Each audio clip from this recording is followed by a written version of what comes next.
When people see us, they see just kids. But they forget we're the future, fast approaching. We're the ones reaching for the stars, Mars, and the moons. We're the ones dreaming big, because we're free to do so. We're like those who came before us, inspired by the 45 words that take 15 seconds to recite.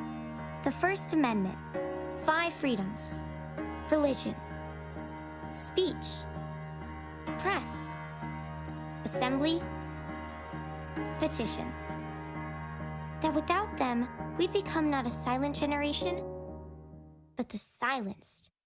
And for us to do anything, be anyone, be believers in good, chasers of change, seekers of truth, teachers of tomorrow.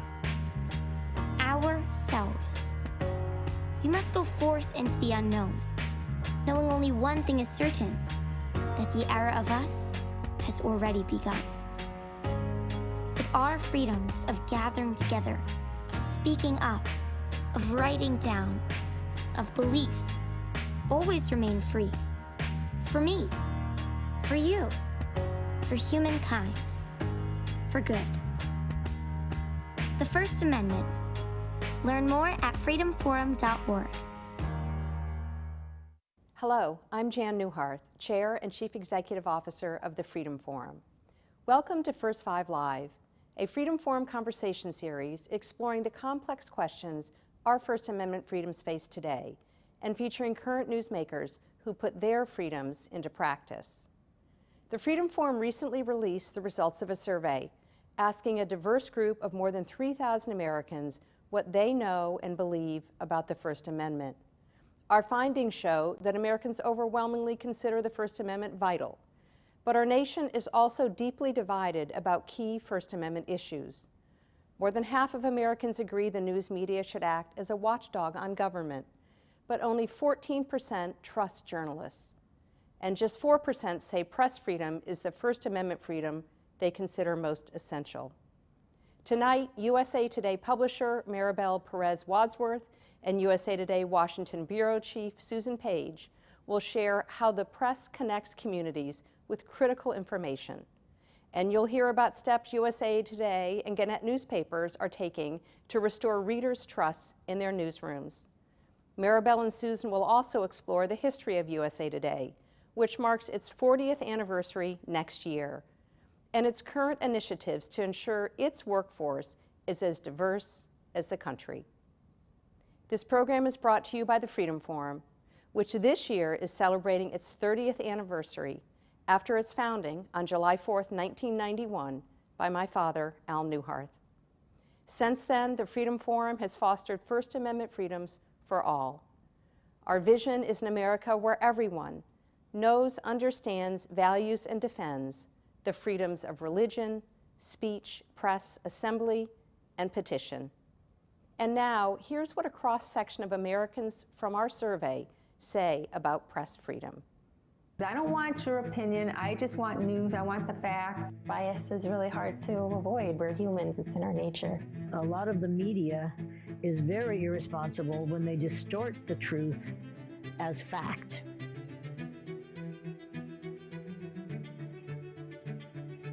Freedom of the press gives me information, and that's power.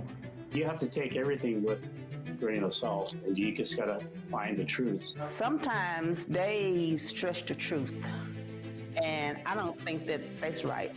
I believe the media has taken the term freedom of press too far, because yes, you have a right to say what you believe is the truth, but facts are not the same as the truth. There's no such thing as alternative facts. Facts are facts. Facts are facts. And I don't know when we decided that that wasn't true. We need different sources of news so that we can compare and contrast and feel like we're getting all the information. Thank you, Jan. Good evening and welcome to First 5 Live. I'm Susan Page, Washington Bureau Chief for USA Today. We are coming to you live from the Freedom Forum headquarters in Washington, D.C. I'm joined by Maribel Perez Wadsworth, publisher of USA Today and my boss. She is also president of news at Gannett Media. Tonight, we'll take a deeper look into the Freedom Forum survey, The First Amendment, Where America Stands, and concentrate on Americans' thoughts about the press. As Jan Newhart mentioned in her opening, more than half of Americans agree the news media should act as a watchdog on government, but only 14% trust journalists, and just 4% say press freedom is the First Amendment freedom they consider most essential. We're also going to talk about current initiatives at USA Today and Gannett to better connect with communities with critical information.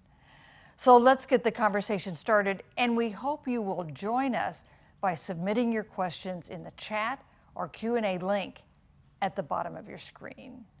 Maribel, welcome. It's great to be here with you, Susan. It's so nice to be here with you. Let me just ask you about one of the clips we just saw from, I think those people were perhaps respondents to this interesting survey that the Freedom Forum's done. She said, facts are not the same as the truth.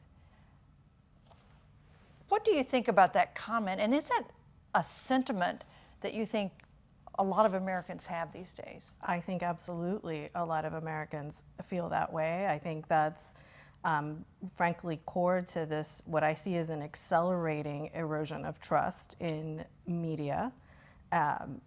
It's also a dagger through my heart, to be honest with you, because what we do every day is very much to seek the truth, to tell the truth, and that is very much based on facts. But we have come to a place where truth is less perhaps about facts than it is about point of view. And that's a very dangerous place to be. I would say for me, facts are the same as the truth. Right, right, completely. Yeah. This survey is so interesting, and I'd encourage everybody to go online and get a copy of it. More than 3,000 respondents, so that's a very big national sample. And the finding that there are some things that are encouraging, but the finding that distresses me the most, only 14% trust journalists. And there was another question, 41% said journalists themselves are a threat to the First Amendment. You know, this isn't a new thing. It's not due to President Trump and his criticism of the press. It's been a long time coming. Why do you think trust in the press has eroded so far? Well, you're absolutely right. This is not a new thing. This has been happening over a period of time. I do believe it's reaching more of a fever pitch these days for a lot of reasons we can get into. But I think, you know, some of it, frankly, comes back to, you know, how we work and what we cover. And over time, I think there have been a lot of communities who maybe didn't feel that we were as trusting, that they didn't feel necessarily that that they had a wonderful and open relationship with the press. And I'm thinking in some cases of our local communities, you know, were we truly covering the whole community? Or were there, you know, members of the community that maybe went uncovered, or were only covered, say, when, you know, something bad happened in that community? And so I think that we haven't necessarily always universally covered all aspects of community, and that has probably led to some, you know, less of a relationship with and less trust in us as an institution. So I do think that there are things that we can and should be thoughtful about in that regard, and thinking about in terms of our coverage, and how we think about sourcing and all number of other things. But there's also absolutely, you know, a great concern I think we share, and certainly more broadly, that is centered on the political divide in our nation right now. And it's become almost impossible to separate the two, because when you have, you know, phrases like mainstream media or fake news that have become weaponized, basically, it becomes very difficult in that climate to stand apart and to show that you are indeed about facts and the truth. So some of it is attacks on the press for political reasons, people with their own agenda, but some of it's our own responsibility. What do you think the news media can do to rebuild this trust that has been eroded? I think we need to double down on transparency. I think we need to be very clear about what we do, how we do it. I think we need to be very clear about who our sources are. explain to people very clearly what it is that we're doing, how we got to our information, disclose always any potential conflicts in our work. It's frankly a back to basics kind of approach, to be honest. These are always been the hallmarks and the standards and ethical practices of journalism, and I just think we really need to be that much, more strict and disciplined about telling the story behind the story and giving people a view of that.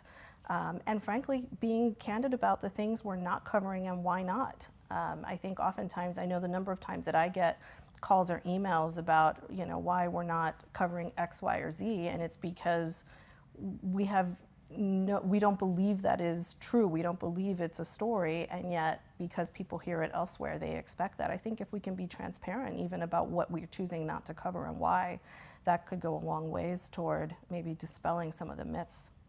One of the things that surprised me when I was a beginning reporter was that readers who I would talk to, if they saw an anonymous quote, a source close to the governor, or whatever, a school official who was involved, they assumed that the reporter had made it up. And it made me realize how dangerous it is to overuse anonymous sources. What's your policy when it comes to using anonymous? When is it okay to use an anonymous source? It has to be used sparingly. And there are a few key rules around it for us. One is if you have to strive to verify the information in other ways. There has to be a really compelling reason for the public good that information needs to be shared. And we won't publish unless a senior editor knows who the source is. And those are just a few of the very important steps that are taken to ensure that we feel very confident on the information that we're getting. One of the other changes I've seen just in my time in the business is this increased transparency in terms of saying things like, we interviewed 24 people. That's right. In this story, or we reached out to these 3 people, none of them responded. It's really more, I think there's really more of an emphasis of taking people behind the scenes. That's right. Than there used to be, in an effort to make the case you can trust this story. That's right, and that was my point, is the more that you share about the making of that story, I think the more difficult it is to simply dismiss it as, well, they just talked to one person and one person said. When you can explain that, no, you actually reached 20 people and this is what they had to say, or these are the people we tried to reach and were not able to reach them, or they did not want to comment. At least you're showing very transparently the effort that has gone into a well-sourced story. Yeah. And social media has been toxic in some ways because you get a lot of criticism on social media. But I've also found it helpful in getting a sense of when people have a question, or you haven't really explained something well enough, or they want to know some additional fact. And in that way, I find actually, I try to pay pretty close attention to my Twitter feed. And I actually find it useful as a check on stories. I think it's useful also to just point us sometimes in the direction of stories, to understand what kinds of questions people are asking about something, what kind of angles maybe we should be exploring to help answer those questions. It's definitely important there, but the other point that you're making is even once we've reported a story, our readers may still have additional questions, and sometimes in those interactions, we can very easily, directly interact with them and share that, or add, or send, copy links to other stories that offer more information. So I do think in those ways it can be a very valuable tool. I think we've lost trust one reader at a time, so I'm okay with trying to regain trust one Twitter question at a time. Right. Let's talk about diversity, because one of the major efforts we now see underway at USA Today and the USA Today Network is to make sure that our newsrooms are as diverse as our nation. Talk about the goal that you have set on that.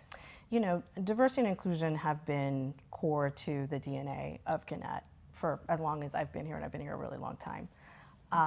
But I think what was really important for us was to make those commitments evident publicly.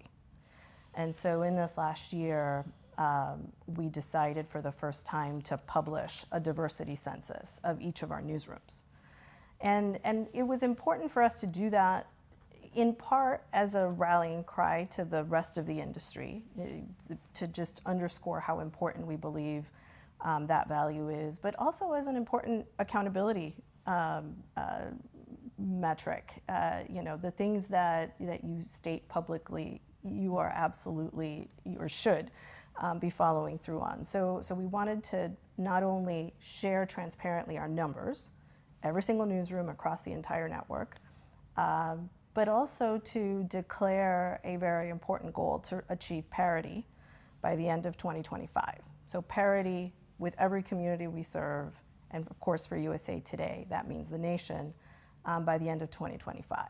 That's an ambitious goal. I would say that some news organizations refuse to share these kind of statistics publicly. I think it's part of the whole transparency that we were talking about before. What's the biggest challenge in reaching that ambitious goal? Well, for one, the goalposts will continue to move.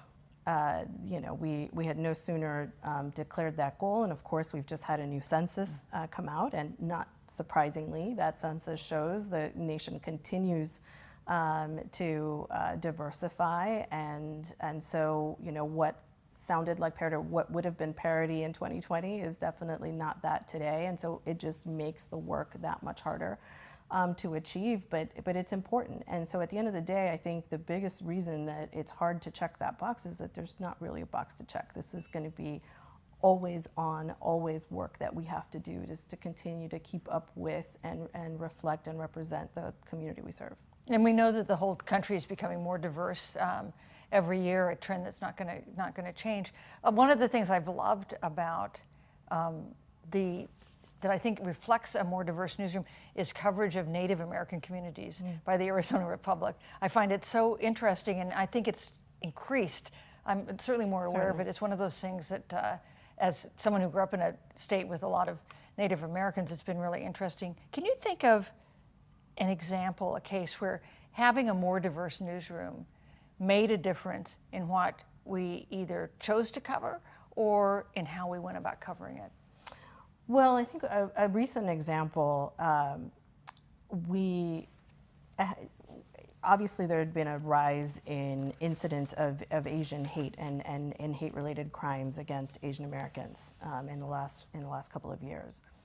And certainly these incidents were noted in isolation, but we had Asian American members of our news team who really helped us to see and connect the dots and lend urgency to the need to really cover this comprehensively. And so we began to do that in a more concerted way. And then, of course, the awful spa shootings in Atlanta happened. And I absolutely believe that our coverage was far more nuanced, far more authentic, and just really helped to tell the story of the impact of that community. I remember reading a column written by our business editor at the Daytona Beach News Journal, Clayton Park, himself an Asian American, and he wrote this very heartfelt personal essay that spoke to the just pain of a life of hearing the stereotypes against Asian Americans, and then of course the uptick and you know, increasingly, frankly, dangerous tenor as things like the China flu were being bandied about. And it really struck me that at the end of the day is why it matters so much, because to have that real insider perspective of the community, to be able to connect in those ways makes all the difference in the world. You know, we're not trying to cover something from the outside in, and I think that's why it matters so much. Yeah, you know, we've become so balkanized in many ways. We tend to live with people who we agree with, and our kids go to school with kids that might be like them, and so the news media is one of the ways in which people can actually get an understanding of people who maybe they don't run across every day, or maybe they do in diverse communities, but understand them in new ways. That's right. And sometimes, sometimes it's really about educating ourselves and educating our staffs. And another way in which I think we've learned a lot is, as we've seen so much discussion, especially in this last year, related to transgender issues, transgender children in schools, and all of the politics around all of that stuff. We, I think, have been really aided by having members of our team, the broader Gannett team, who are transgender, who we can speak to about, to help educate us on language and standards and updating our guidelines on how to cover and what are the right ways to describe certain things. And I just think it makes us better. Yeah. One of the reasons I'm proud to work for USA Today and the USA Today Network is the reach we've got. More than 250 news outlets across the country. You're in charge of all of them. There's no comparison in the United States for that kind of reach by a collection of news organizations. So it's a big obligation, but also just a huge opportunity in terms of covering a nation that is diverse and facing all these challenges that we see every day. That's right. And you're right, it's a big responsibility because it's not just about that big platform. It's also about ensuring that our knowledge deep in those communities actually helps to inform the whole narrative across the nation. I think that we're talking about diversity in terms of, demographics, from a race and ethnic perspective and maybe a sexual identity perspective. But understanding who might be red state voters or blue state voters, or we are in all these communities, and getting close to people and really understanding the things that are on their minds and the things they worry about and the fears they have, I think can really help us to tell a fuller story. We're going to take our first question posted on Twitter, and here it is. Should demonstrated media and news literacy be required to graduate from high school and be admitted to college and the military? What do you think? Well, I love it. I don't think I wouldn't want it to be the only thing, a course that you take in college or some such, and you get the credit and you're done. I actually think you have to start a lot earlier. It's well documented that the earlier you start to learn a language, the more fluent you'll be. So from my perspective, media literacy is no different, and we should figure out the ways to work that into curriculum at very young ages. We'll just encourage all our listeners to submit a question, to send us a question. We'd love to see what's on your mind and talk about it. Here's another question we've gotten. When you hear from readers, what are they saying? What's the most common kind of comment or complaint you hear from readers? These days, often it is a lot of anxiety around perceived bias. Honestly, I think that's... what is prestige bias? No, perceived bias. Perceived bias. Yes. So I definitely think that's a big chunk of it. I get my fair share of emails and calls about whether someone got their newspaper on their doorstep on time, which can't be helped, I'm afraid. But no, I think a lot of it does tend to fall into that. I, like a lot of my counterparts, am increasingly concerned about the high blood pressure around those kinds of calls and emails anymore. And I worry sometimes about the things I see, or frankly, even sometimes threats that are made toward our staff, again, because of this sense that if you're not covering something in the way that confirms a person's beliefs, then you're not covering it right. Yeah. We found that Freedom Forum survey asked about perceptions of bias, and it found that about a third of the people they surveyed said there was a bias, but they disagreed on what direction. 24% said the media leaned to the left, 10% to the right. Republicans were more likely to assert bias than Democrats were. When you get complaints about bias, what do you say to these readers? You know, I try very hard. I go back to my mantra of transparency. I try to ask questions of them as to why they believe what we're reporting is in some way slanted or failing to share all of the facts. I try to get to just clarity around what specifically they think is wrong about a report. Pretty quickly in those conversations, I'll be honest, there's not a lot coming back. It's because I don't think necessarily that the person on the other end is seeking a dialogue. That's not generally the impression I have in those conversations. So oftentimes they're not very long. Yeah, that's true. Although sometimes when somebody sends me an angry email and I respond to explain, they seem stunned that anyone bothered to respond to them. That is true. I do get that, and especially occasionally, you know, my cell phone number, which I probably should think about, is often out there available. And so occasionally I will get a call from a reader on my cell phone, and I think they are very stunned that, and they're especially stunned when they leave me a voicemail and I call them back. But I think that's a good practice, actually. Yeah.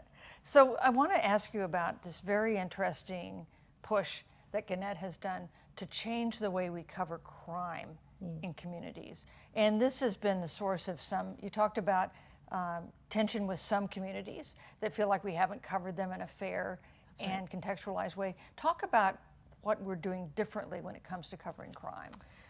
We really are taking a significant step back to look at the full story. And you know, for a long time, you know, being on the police beat often meant, you know, you were beholden to the police scanner and whatever came over on the crime blotter from, you know, your local police station every day.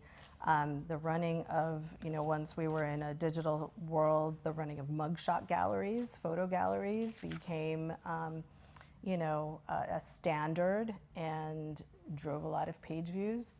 And I'd say probably did a lot of harm. Because what do you think the harm is that does? Well, a number of things. For one, oftentimes the people who make appearances in those galleries are never actually charged with a crime. And oftentimes, in part because of all of the inherent systemic problems that we know exist, they oftentimes over-index on minorities. And so you end up with these mugshot galleries. Most of the time, people taking mugshots are not in the best moment of their life. So, you know, and then they live on in perpetuity, and it follows them, as the internet does, forever. So we took a decision actually some years ago to end that practice and to de-index all of that content, unpublish all of that content. And I think it was a very important thing that we did, but we couldn't really stop there because you know, so much of crime coverage, if you will, tends to be off of, you know, a press conference that law enforcement will have, or more likely the press releases that they will send over, and that's only often one side of the story. And to my earlier point, if the only time you're covering certain communities is because you're coming around to ask about whatever crime just happened, you're probably missing a lot of important things, often good things, that are also happening in these communities, and you're not helping to tell the full story. And so it's been really important for us to make sure that we are moving away from that sort of more one-sided or a law enforcement dependent you know, approach to crime coverage. This really began in with a great deal of urgency in Rochester, the Democrat and Chronicle. They were in the middle of a table stakes program and looking for ways to better connect with more diverse communities within Rochester that had gone largely uncovered for a long time. And this really emerged as part of the reason that we had a real trust problem with these communities. And so I give a lot of credit to the editor there, Mike Killian, who has really helped to design the way we think about and the way that we're educating our newsrooms now on approaching crime coverage. And has it made things better in terms of relationships with the community? We definitely see that. You know, when we have these conversations, when people see that we're actually spending time in the community and getting to know the people who live there and getting to develop sources outside of the official channels, we are definitely seeing credit for that. You know, we've had, you know, the Columbus Dispatch is another good example where, you know, members of the Black community have, you know, called out the efforts that they've seen there to really bring in diverse voices. We've created diverse advisory groups in many of our newsrooms, community-based, that are also really helping to provide a good sounding board for our coverage and ideas about coverage. Let me ask another question that's been submitted here. Here's the question. Many local news operations are shutting down due to economic issues, etc. With Gannett owning many local operations, what are you seeing on the ground? Well, there's no question this is a hard business that we're in, and it continues to be that for a lot of the reasons I think we understand, just the you know, digital landscape in particular. It's really important that we continue to fight the fight every day in these local communities. We you know, we benefit some from our scale. We're able to you know, have certain centralized functions, whether from a digital perspective or design perspective or other things that we can, you know, really help to bolster those operations so that we can really focus on what is essential in that local community, and that is feet on the ground reporting resource. And so that's really been our approach and something that we feel strongly about. And you know, it's always a shame to see, you know, a decline and further erosion of truly local reporting. Yeah. You know, as Jan Newharth mentioned, the 40th anniversary of USA Today's founding is next year. I'm old enough to remember the first issue of USA Today. You know, it's hard to overstate how different things are for the media now compared to then. And I want you to, can you just look ahead? You don't have to look ahead 40 years, look ahead 10 years. What will it be like? Will there still be any print editions anywhere? Will there still be a print USA Today? You know, it's interesting. USA Today has been really majority digital from an audience perspective, revenue perspective for some time, and yet the print edition remains, and for a number of reasons. One, there's a lot of people who still really want that print edition. And it is still so central to our brand. People just, they know it. It feels very familiar to them. So I can't say for sure, you know, 10, 15 years from now, whether a print edition or any print editions will still exist, but that there are a lot of people for whom that print edition still matters a lot. That's very true. Yeah. Well, I do love the front page. Yeah, right. It's a very iconic front page. Yeah. Absolutely. Yeah. You know, Maribel, we've been talking about journalism and the news media, big corporations. Let's talk about you. You're one of the most powerful media executives in the country. You started in journalism as a reporter for the Rockford Register-Star. What did you cover? Well, I'll take you back just a little bit before that, because that was my first Gannett job. My very first job was a couple rungs down the ladder even from there, and that was as an editorial assistant at the Associated Press. So ripping wires, that takes me back, and many other administrative tasks. But yes, so at the Rockford Register-Star, I covered agriculture. And you know, you might ask what this Miami girl knew about agriculture when she arrived in Rockford, and the truth is not a lot, but thank goodness for good reporting skills. What made you want to be a journalist? Oh gosh, you know, I had you know, a love affair with the Miami Herald since I was a little girl. It's, again, hometown. You know, I grew up you know, with that paper being delivered to my house every day. My father actually worked at the Herald, not in journalism.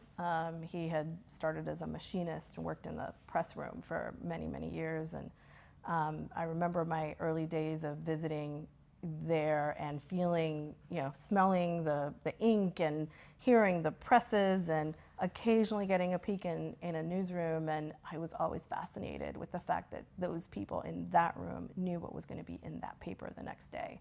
And I loved that. And I thought, I want to do that.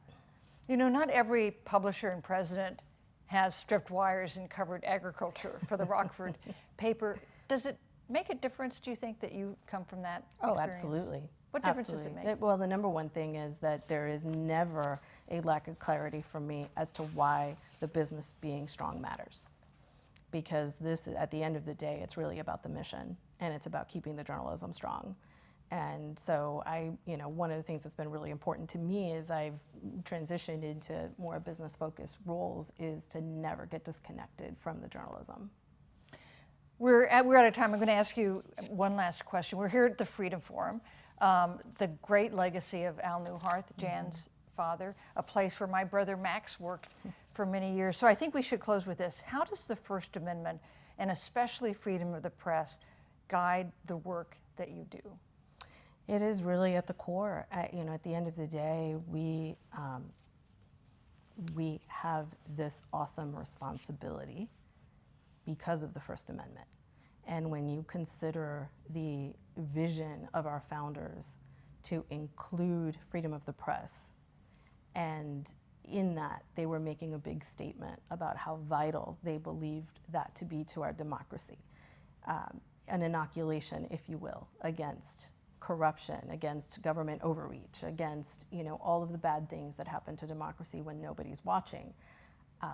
Every single day, it's important to remember that in that First Amendment is an incredible responsibility that each of us has. Thank you, Maribel.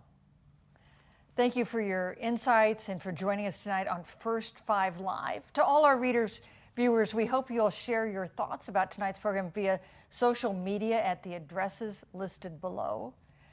And the Freedom Forum will be posting a recording of this program on the Freedom Forum YouTube page, where you can post comments also. We hope you'll tune in to the next episode of First 5 Now on Wednesday, January 5th at 3 p.m. for a discussion about the First Amendment, religious nationalism, and the challenges facing Americans in a diverse democracy. I'm Susan Page. Thank you for joining us.